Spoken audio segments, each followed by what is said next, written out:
Soon as they had gathered within the warlord's tents, he sacrificed an ox in their midst, a full-grown ox, 5 years old, to the towering son of Cronus, Zeus. They skinned the animal quickly, butchered the carcass, expertly cut the meat into pieces, pierced them with spits, roasted them to a turn, and pulled them off the fire.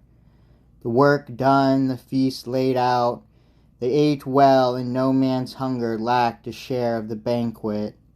But the lord of far-flung kingdoms, hero Agamemnon, honored giant Telamonian Ajax first and last with the long savory cuts that line the backbone.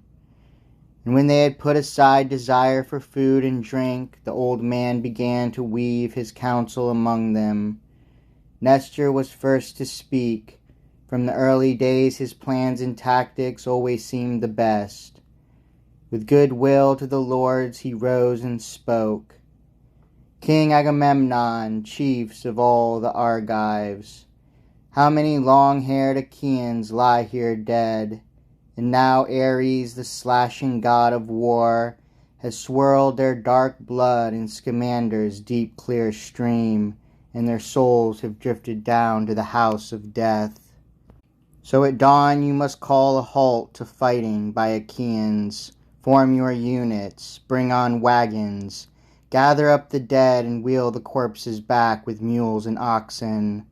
Then, at a decent distance from the ships, we burn the bodies, so every soldier here can carry back the bones to a dead man's sons when he sails home again.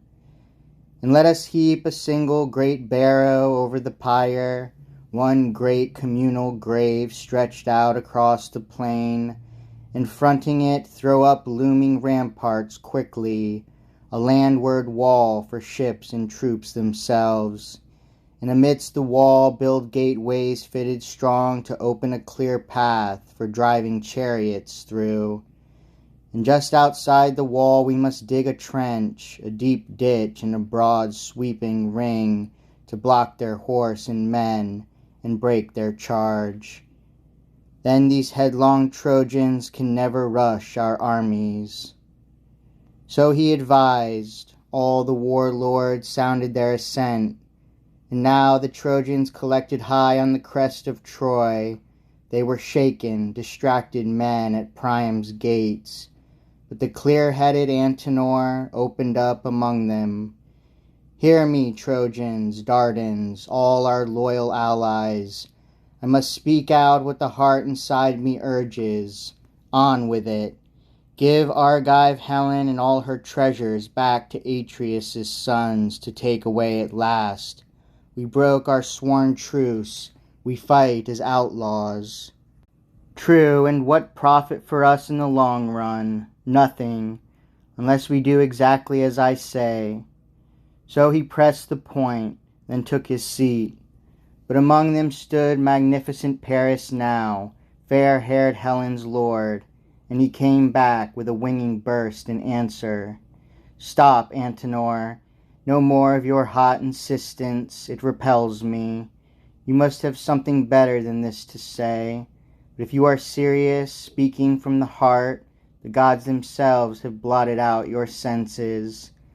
Now I say this to our stallion-breaking Trojans. I say, no, straight out. I won't give up the woman.